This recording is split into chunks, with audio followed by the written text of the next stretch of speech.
All right, let's do this. Are you ready? Yeah. All right. I thought we were on. Yeah, he already clapped for me. Yeah. All right, and we roll.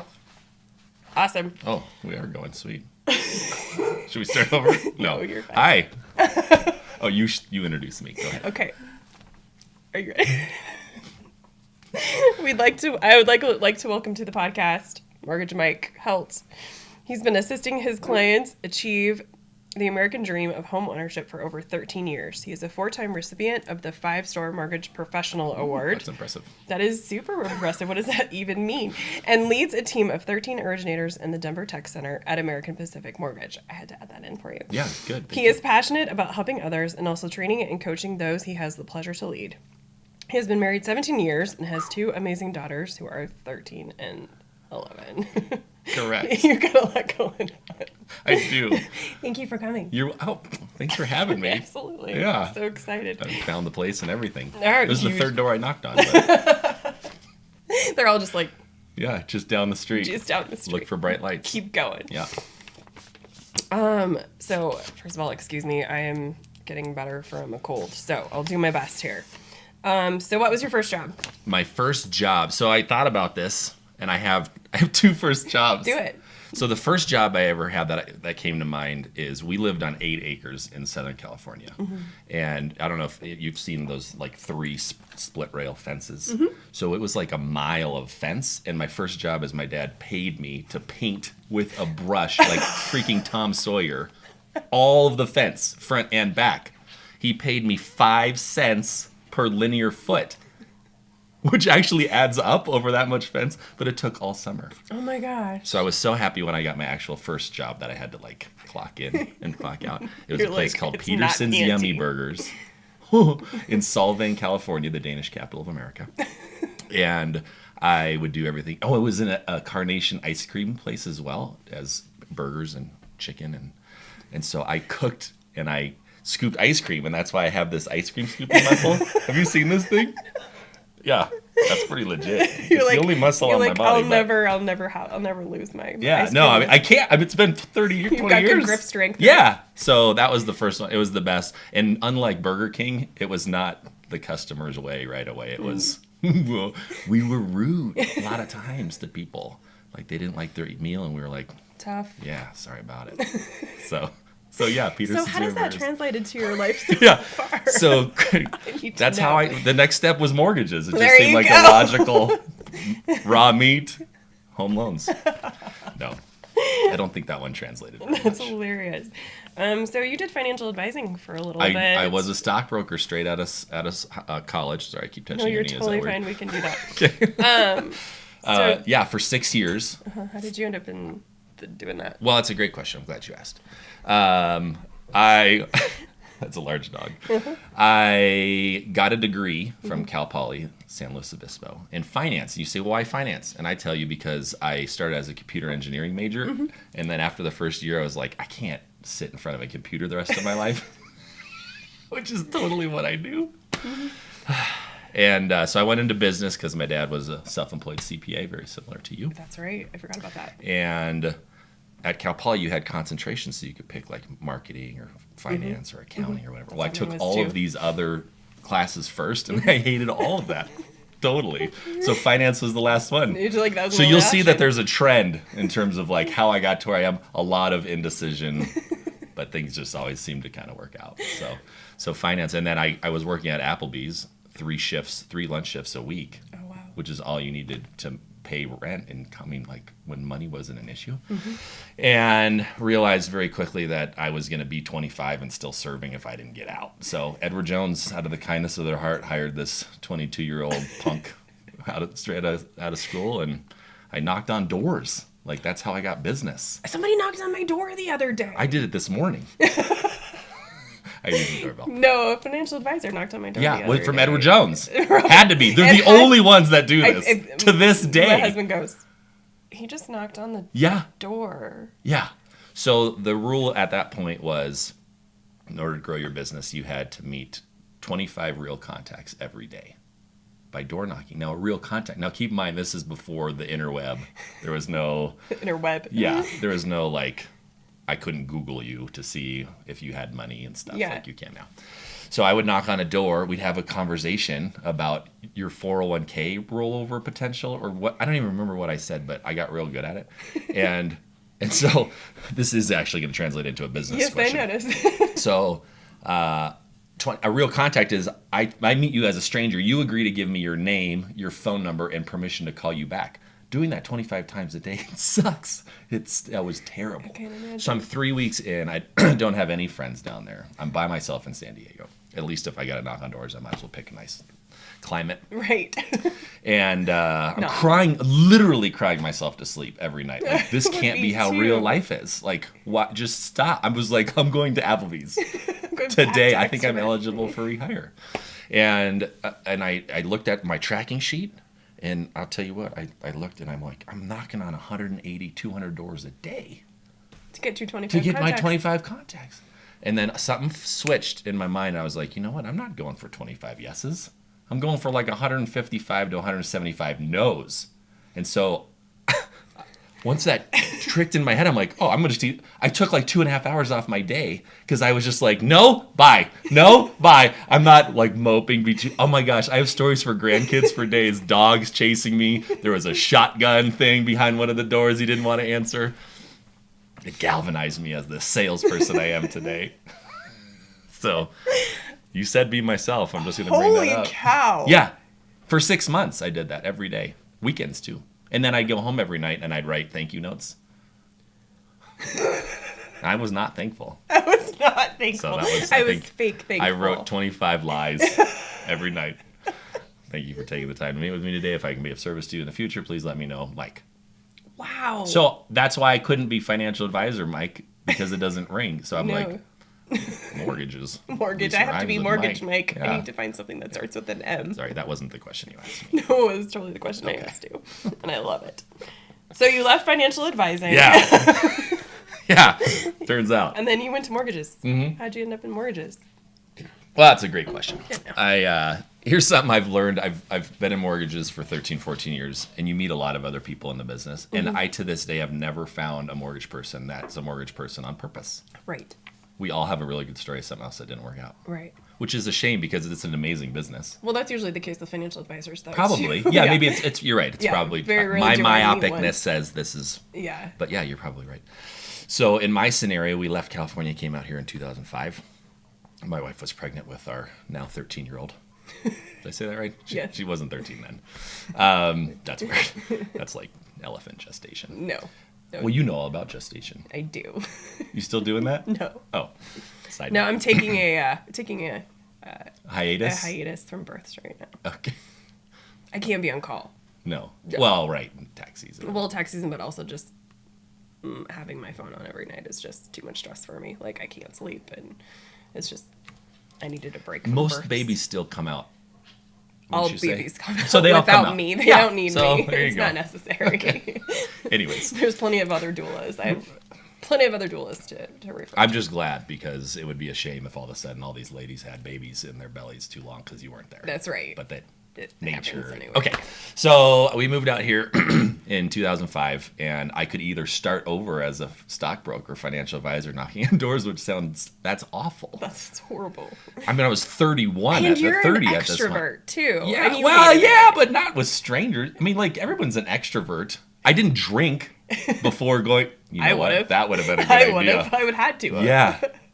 Wow. If I could go back, I would do just tequila sunrises and then knock on doors. I like how that's your drink of choice. I don't even, that's the first one I thought of. And I don't even like tequila. Anyway.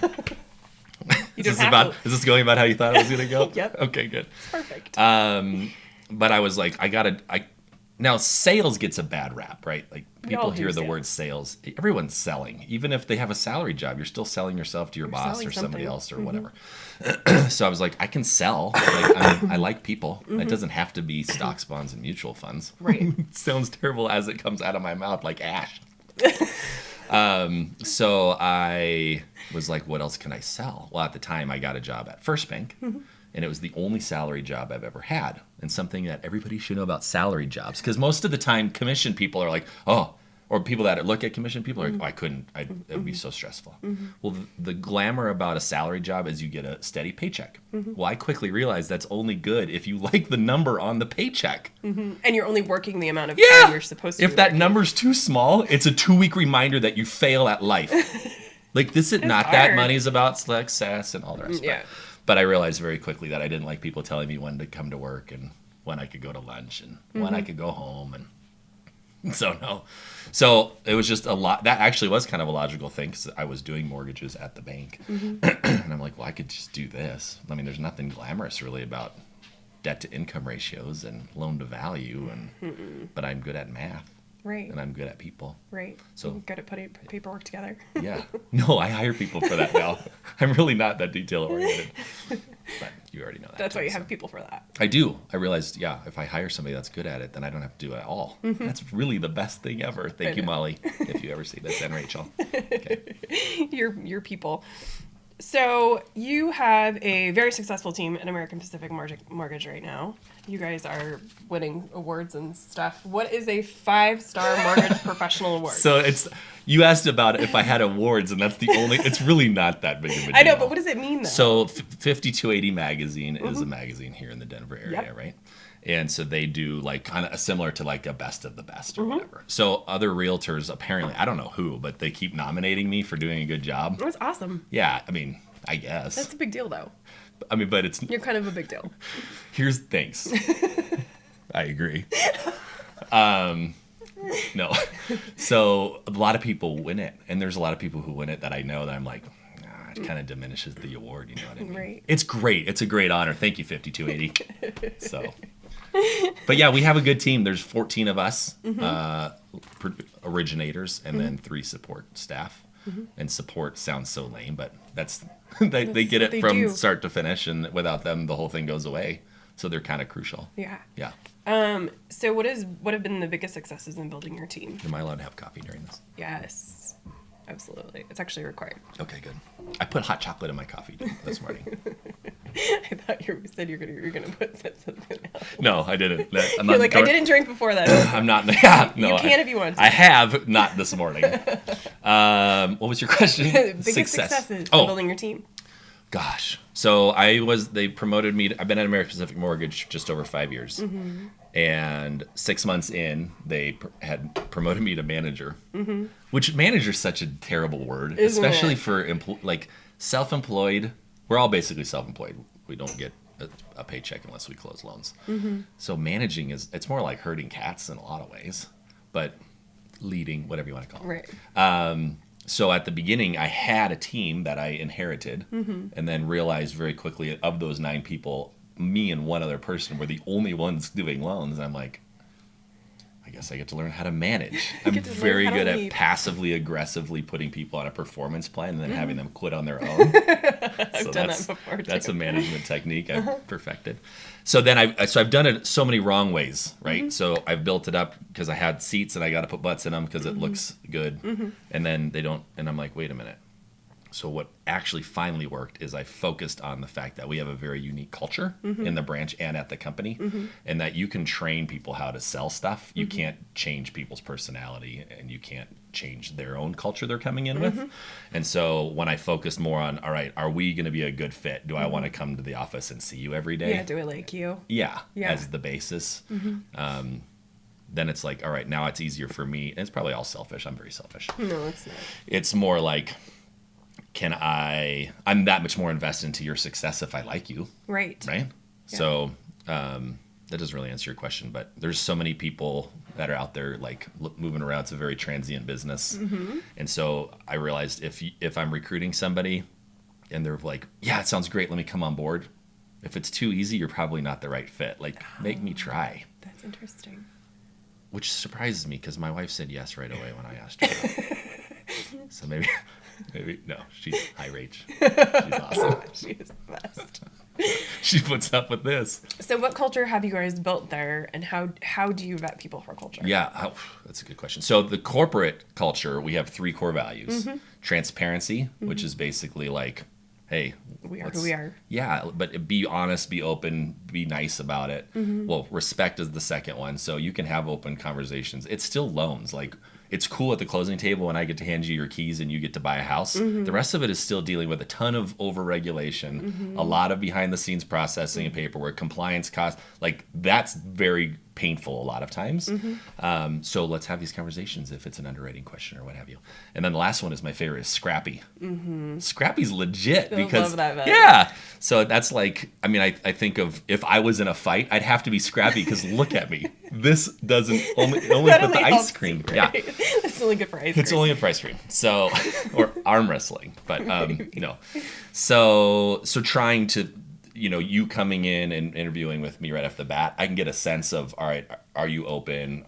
But really from a branch level, like, we still like to have fun. Like, we're not, it's just loans. We're not, right. We're not saving anybody's no life. one's died. I know. I don't think I know. died. I always say there's no such thing as an accounting emergency. Correct. I am not an ER doc. Yeah. When what's crazy about it is humans, since we didn't have to defend ourselves against animals, have created business now as this new life or death thing to somehow satisfy our inner desire to, like, matter. Right. And so we put so much stress on business when in reality, it's no one's dying. Okay. I'm sorry that you have your stuff's in a truck and you want to put it in your new house. Yeah. But you didn't tell me you bought a different truck and now you can't. That's your fault. You did that. Yeah. So we're big fans of ownership as well. So for example, if I can solve a problem, I'm going to solve it. And then later I'll be like, who should have solved it? But it's still trying to get a client from start to finish so they still like us at the end. I think we're up to like 20, that's just the branch. The company's like 29,000 reviews that average 4.96. Wow, that's amazing. It's a good company. So the best thing about that is that you guys have just stayed with the culture, and also your clients probably, fit into that culture too. I'll take anybody. Yeah.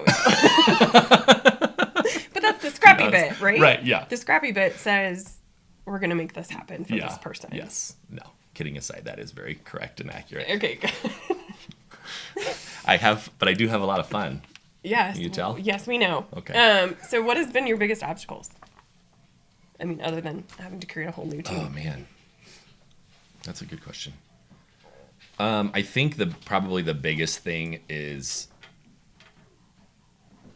dealing with constantly changing regulation. Amen. And you get that in your understand. field too. But when you have, not to get on a political soapbox, no, go ahead. But when you have politicians that have never done a loan before making decisions about how loans should get done and what's the best for poor little Americans who can't make decisions for themselves, that drives me nuts. I know. Because they regulate our pay, but they don't regulate the pay of sports guys or whatever. Like, I know. So I don't really want to go angry on it, but that's the biggest thing, I think, is just being aware that, all right, the only constant is change in our business. What's next? And then realizing now you feel kind of like a rented stepchild or something because you just get beat a lot. But you're just like, you can edit that one out if you want to. You don't rent stepchildren, Michael. But yeah, I mean, it's realizing, all right, roll with the punches. They're not over yet. And the pendulum swings this way, and it did swing too far the other way. I wasn't part of the problem in 05, 06, 07. Yeah. The Big Short, I wasn't in it. It wasn't there. It's a great movie, though. The Big Short. You haven't seen The Big Short? No. Oh. Okay. So, about the mortgage. See, Steven. I need to see that. Well, I don't know if you need to see it. It's entertaining. Okay, cool. Just when you watch it, that's not me. So what are some of your key leadership techniques that have grown your team to be so successful? Other than fun. Such a deep question. Leadership techniques? Yes. Should I have some of those? Yes, you do. Huh. Well, I mean, I think I'm just a big fan of like trying to be a servant leader, like lead by example. Absolutely. And just try to understand that everyone's just trying to provide for them and theirs, right? Like, so if I can see a way where, hey, I heard you on the phone, how about saying it this way? Or how about saying it that way? Or, hey, how about picking up the phone? Because people aren't just walking into the building going, are there any mortgage companies in here? I'd die to have a refi. I love my refi. Doesn't exist, yeah. We do have a place on the first floor because we thought we would get some walk-in traffic. No. There's no Nobody's walking. thinking, No. hey, I should just find a mortgage The place only walk in today. traffic that happens is when I come in and I do my Christopher Walken impression. That's got traffic. Yeah, for you guys. I didn't do it. It was the dog. I know. But yeah, leadership techniques. I'm probably not your standard leader. Like, I do. You're definitely not. You're not. But that as a that's positive. but that's why it works though. Yeah. Because you're not your typical micromanaging leader. I You're don't just know how to I don't want to do that. You're like, yo, this is what we need to do. Let's make it happen. That's a good point. So I worked for a large company that does mortgages and banking. They have a stagecoach on their business cards. Not naming any I'm names. not naming any names. They are terrible. They are the worst. So what I realized, what I didn't like, I think, through leadership stuff is when I was being led, seeing like, yeah, I want your sales tracking sheets and I want all that. And I'm just like, oh, just let me go do my thing. Like, especially if I'm doing well, get out of my way. Yeah, why are you making me hit a metric when I'm already killing it? And conversely, the best leader I had previous was my regional manager at Edward Jones, and he was just a speak courage into you kind of guy. Like, it's okay that you're 22 knocking on doors. And I'm like, who's taking retirement advice from me? I don't look as old as I am now. I was like 17. Look, I mean, it was odd. And he's like, you have your Series 7. You know more than 96% of the people sitting across from. I'm like, oh. So that's why with my people, and we have a lot of brand new to the business people too. It's just like, how do I get you fired up? Like, just make calls. It's okay if you mess up. Call the same person in 2 weeks. They don't remember the phone call either. Because it's still sales. It's still knocking on doors, except we get to do it like this, which knocking on doors is really successful, unfortunately. But it's also really okay to not know the answer to things. Yeah. I know I tell my team all the time, it's okay to say I don't know. Yeah. I say it all the time. I don't know, but I'll find the answer. That's why I start with, that's a good question. I'm glad you asked. You know, I got to make sure I get the latest and greatest information. Let me write that down. I'll get back to you. No one's ever upset with that. No, and I've never been like, or sometimes I'll just be like, I think this is the correct You answer. don't know all of the IRS tax code? No, thank you. Well, when you get it all, you let me know. I will. We will not be alive anymore. So you have your own wealth building strategy, playing what I like to call real estate monopoly. Yeah. So what does that look like? I'm not the only one doing it, so I know it's you're technically not. not a monopoly. I know you're not, but I like to call it real That's estate fine. monopoly. I like it. So what does that look like, and how do you help people? So Mortgage Mike becomes Mogul Mike, and you Yes, want to know how. I want to know how. So it was accidental. So you've heard of people that are accidental landlords. Yeah. So I wasn't really accidental, but this is kind of embarrassing too, because you'd think as a mortgage guy, like I would have saw this strategy coming down That's the pike. cool. Yeah. Yeah, but explain, like, So you think you're the first person who explained this to me. Oh yeah, we at the group, right? Yeah. Okay.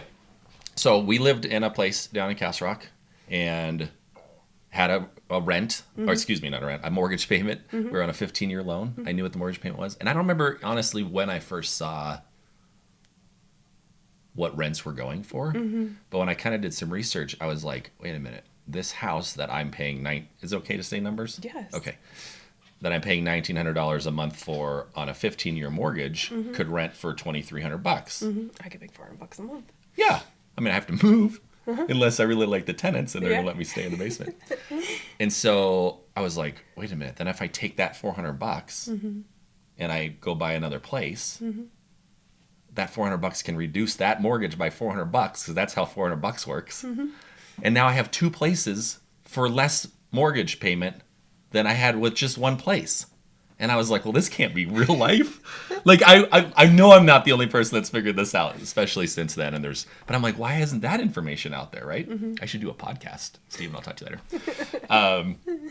So I share this with my poor wife who loved this house. Like, we had it built. It was, we didn't have it built. It was an Engle home, whatever, it doesn't matter. She's like, I'm not moving. This is the house we want. And I'm like, I showed her the math and she's like, well, now we can't stay. We have to go now. And I'm like, I know. I love her. So we left and we got this next place and for $1,300 because it was a 30-year mortgage. We got it at a good time. So timing is very important with this stuff too, even though I can't predict it. I've just been really lucky with that piece. Selling in California before the bubble burst. And anyway. Buying here before things went crazy. Right. So all of a sudden now I had 2 houses for $900 a month. And I'm like, how many times can I do this? Because foreseeably, every time you do that, now, okay, then people are like, well, that's real nice. Where do you get that down payment? Okay, full disclosure, we did sell in California at the right time. There was, as my friends like to say here, California money. I've renounced my allegiance. If anybody in California sees this, I love you, just not the state. My family's from my dad's side is from California. We're cool. Yeah. Okay. Well, I still like you. No, yeah, there we go. Okay. We can still be friends. Good. So the way we did that originally is we took a home equity line of credit from the house that we had to use as the down payment on the next place. So the math has to work out fine. Yeah. So since then, we bought another rental just because it worked out, and we moved again one time. So again, I hate sounding like braggy snooty, but I think the information should be out there because it's a great way. My realtor friends hate it because I don't ever sell anything. You buy stuff. I buy stuff though. So so when I realized that there's nothing magical to any of this stuff. No. I read this book, which everybody's probably read. I read it too late in life, called Rich Dad Poor Dad, and the whole philosophy. So backing up, I'm all over the place. That's fine. My dad retired at 47. Okay, so that's some mind space in there. Where you're like, well, Okay. you always want to beat your parents to all things, right? Like I'm taller at least. Right. You can still whoop my ass, but love you, Dad. So I was like, well, how do I do this? So retirement, even when you're a financial advisor, the typical approach to retirement is accumulate, hope it lasts. Yes. Well, what's that number? And how do I know it? Well, you don't, because you know how long you're going to live. And then it shouldn't be surprising to me. This is the embarrassing part because I like to think I'm a relatively intellectual guy, not because of how I speak, but his philosophy on retirement is once your passive income is higher than your active expense, then you really don't have to work. You're good to go. And I'm like, well, that's got nothing to do with the asset size. Now it's just a cash flow play. Right. So that's kind of, I blame Kiyosaki, and my wife really does, for making us move. I love it. So then I'm like, okay, well, once all these places are eventually paid off and the income's still coming in, then who gives a crap how much money you have in your 401k? Because your passive income is good. Is higher than your active expense. And then you can still go on vacations. And you can still buy other places. That's because really cool. Yeah. And then you have all the equity too. So if something happens. Right. And as my CPA friends know, you get that one-time step up in cost basis at your demise, and so your kids can get that without ever paying taxes on that crap. Yep. And if there's one thing I hate, it's taxes. Me too. It keeps me in business. But Yeah, that's correct. me too. I don't like mortgages either, but So how do you help other people do that? Just by explaining to them how real. this So works? I've only done it a couple times to where I get a lot of people like, oh, that makes a lot of sense, but acting on it is like really scary because you're like, oh. And then the first time it was my friend Stace Riley. I don't think he'd mind me saying this, but we moved into our last place, which it's nice. Yeah. Like it's nicer than. It's like nice, Mike. Yeah, I mean it's and I'm not a showy guy, so I'm like I feel like I'm embarrassed driving into my neighborhood. I live across the street from a guy who plays Major League Baseball, and I'm like, well, I'm the fraud for sure in this But neighborhood. It's just because you've leveled up. Yeah. My total mortgage liability with 4 houses is still less than the first house. Yes. That doesn't. So Yeah. call me. I'll help you through it. So he helped me move into this place, and as he was leaving, he goes, okay, seriously. I'm like, what? He goes, how did you do this? Because I mean, we do well. Mortgages is a great industry. Yes, you do well. I do okay. You do okay. So I explained it to him. He's like, he had almost the same response. He's like, well, we can't stay in our house now. The math makes sense. And so his wife came over and we had dinner, and I showed him it all and showed him my little spreadsheets, which are real sloppy, but at least I can understand what I'm doing there. And he's like, oh, well, we have to do this. And so then he took it one step further, and he's like, hey, I bought this place in Birmingham, Alabama. And I'm like, or Montgomery. I'm like, that's a place. I mean, sure. What? How much is it? So he gives me the math. It was an $85,000 house, 20% down, and it's renting for like $850 a month. Well, okay. So if I had an extra 20 grand, would I do that, or would I stick it into the stock market? Because he's gonna anyway. details, disclosures, disclaimers, future results or not, blah blah blah. Right. So yeah, But there's that was other just a ways to do scenario this. where he heard it and he was like, yeah, we want to do this. I mean, he's probably the only one that's taken it the level that we have It's kind to of that the state, standpoint. yeah. But I don't know. I just think that it's a different way to build wealth towards a retirement goal than the normal, I mean, I still invest in your 401k, Right, do still all the do all things. the rest, and it's fun because you can drive by your house and be like, I own that one too, and then you feel kind of snooty. Well, it's kind of like Monopoly, right? Yeah, Where you're right. like, Oh, you're that's like, what you this mean. This is my block. Not that I'm the only one doing it. It's so far I have The Baltic. game of. I own Park Place. I live in Park Place. I've got a Kentucky and let's see, St. James. There we go. Probably. Sure. Yeah. I love it. Why I know all of the squares on Monopoly. I was like, wow, that's kind of actually impressive. In order and the price. Now you have to start naming them That's really for funny. like actual Monopoly I squares. should do that. I could get a whole new box and just start naming my addresses instead. Winthrop Circle, $350. Put one big house on I it. love it. Awesome. So thank you for explaining that to us. Did it help? Yeah, no, that was totally good. Pretty tangential today. Yeah, that's totally fine. I knew what I was getting. Good. So before I ask my last question, what is the Yeah. easiest way for people to find you? Oh, the easiest way is my website is www.denvermortgagemike.com. Okay, cool. And we'll link it. We link everything Oh, in the cool. description boxes. I'm on, I don't know, social. I'm like too old for social media, but I'm LinkedIn? there. I'm on LinkedIn. Yeah. You messaged me through LinkedIn. yeah. And I was like, oh, hi, Mike. Facebook. I don't Instagram and I don't Twit. I don't know. I don't tweet either. But you're I do all the supposed other to. ones. Yeah. I don't really have. 43. I have a lot more to say than, whatever the characters say. So many twits in a row. So, last question. Yes. What is the one thing you wish every potential homeowner knew before buying a property? Holy moly. You should have given me that one to think about beforehand. Nope. The one thing I wish every new homeowner knew before. There's a lot of things, so I'm in my mind I know narrowing there's a it lot down of to things. one. You can give us more than one. I think what I would, because I deal with a lot of first-time home buyers, and we were all first-time home buyers at one point, like Yes. if you own a home. Yeah, we would. And so I know for me, and I see it in their eyes, they put so much emphasis on, is this going to be the perfect house? And the house, I don't know. I would just recommend that they treat housing more as an investment and less emotionally. And to know that if you go find this place, just because the kitchen's the wrong color doesn't mean you can't paint it. Right. Like, it still keeps the snow off the roof, or off of your head, I should say. And then to realize that I'm just the middle guy. So when I ask for stuff, it's not because I really want to see. I'm not. I had a great story. One guy was like, I don't want to give you my bank statements.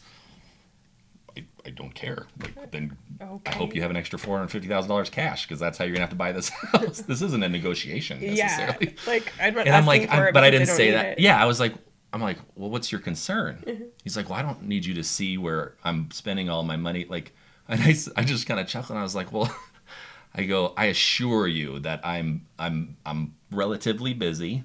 I don't have that much desire to find out how much you spent at Chick-fil-A. Like, I don't scroll through it. I just want to see, is there money in it? Yes. That's it. He's like, oh, okay.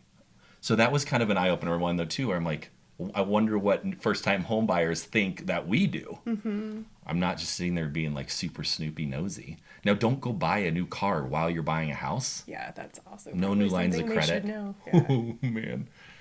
I could tell you stories on stories, but yeah, I mean, that's high level enough just to say, but buy, like, don't rent. Which sounds really dumb from landlord, right? But it's really dumb to rent if you can buy, in my opinion. Yes.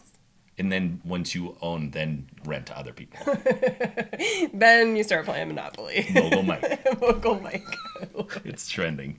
We're gonna hashtag Mogul Is Mike. that a thing? Trending still? Do we trend? Do we trend? Yeah. We look at Oh. Steven. Do we trend, Steven? I don't.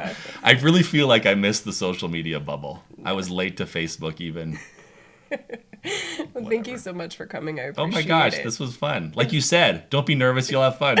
I don't know if there's anything worthwhile that you're going to have on here, but... I think we got some good stuff. Well, we'll find out if they have me back, Steven. Thank you, Jamie. You're welcome. That was fun.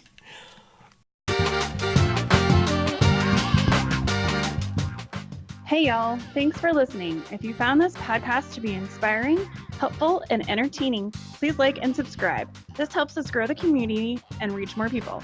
If you are interested in learning more about this episode's guest or accessing any of the books or other resources mentioned in this episode, be sure to check out the description box below.